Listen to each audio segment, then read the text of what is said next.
ওয়ালাইকুম। তো দেখুন আমি কাঁড়লের বিচিগুলা টোকা টোকা লইতেছি ওড়ার মধ্যে। এই যে কতটা যে ওড়া, তো আমি যেন কাজ করি এখানে প্রচুর কাঁড়ল আছে। পাহাড় এলাকা কাঁড়ল প্রচুর, কাঁড়লের থুপ।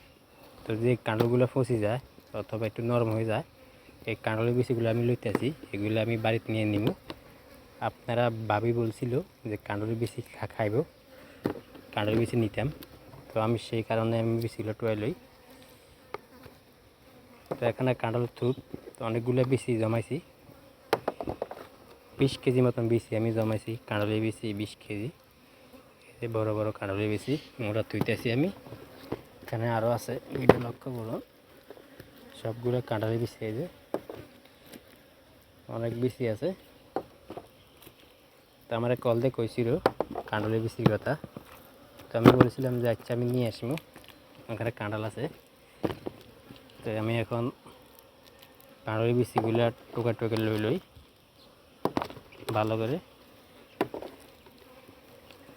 কাঁঠালের বিচির দাম হলো 40 টাকা কেজি, 60 টাকা কেজি, 80 টাকা কেজি, 90 টাকা কেজি। তো কিনার থাই এই টোকাইতে চিটাবালা এখন কত হয়ে গেছে কাঁঠালের বিচি আরও আছে। এই যে অনেক কাঁঠালের বিচির জায়গা। কাঁঠাল একটু নরম হয়ে গেছে, নরম হওয়ার কারণে মিষ্টিও নাই, মিষ্টি কম লাগে। তো চিন্তা করলাম এটা খাইয়া লাভ নাই, এটার বিচিগুলো টোকাইয়া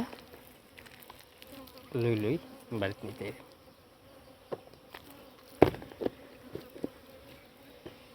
যারা কাঁঠালের বিচি ভালোবাসেন তাদেরকে অসংখ্য ধন্যবাদ।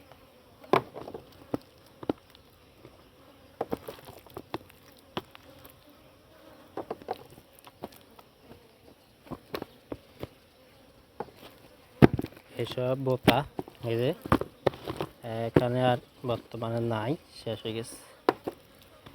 দেখুন নাই বেশি, শেষ। একটা আছে রয়েছে, নাই।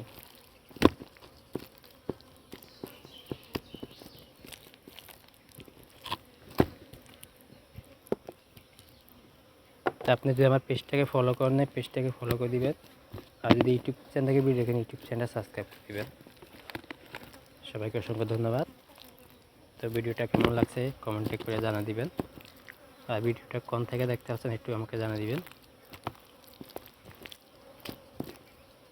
তো দেখুন কাঁঠালের বিচি শেষ আমার লওয়া। এখানে আমার হয়েছে অনেকগুলো হয়েছে কাঁঠালের বিচি। এই যে এইগুলো অনেক বড় বড়, দেখছেন, অনেক বড় বড় কাঁঠালের বিচি।